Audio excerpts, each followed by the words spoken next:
ರಾಜ್ಯ ಸರ್ಕಾರವು ಗೃಹಲಕ್ಷ್ಮಿ ಯೋಜನೆಯಲ್ಲಿ ಅನರ್ಹರನ್ನು ಗುರುತಿಸಲು ಪರಿಷ್ಕರಣೆ ನಡೆಸ್ತಾ ಇದ್ದು ಮರು ಅರ್ಜಿ ಸಲ್ಲಿಕೆಯನ್ನು ಕಡ್ಡಾಯಗೊಳಿಸಿದೆ.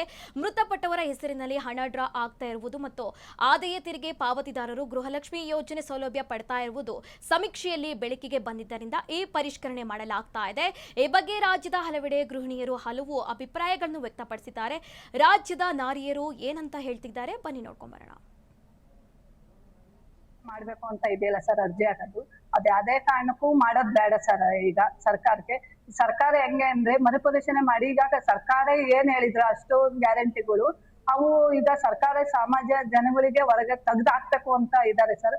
ಆ ತರ ಯಾವ್ದೇ ಕಾರಣಕ್ಕೂ ಮಾಡೋದ್ ಬೇಡ ಅಂತ ಹೇಳ್ತಾ ಇದೀವಿ ಸರ್. ಈಗ ಅವ್ರು ಡಾಟಾ ಇರುತ್ತಲ್ಲ, ಅವ್ರದ್ದು ಆಧಾರ್ ಕಾರ್ಡು ಪಾನ್.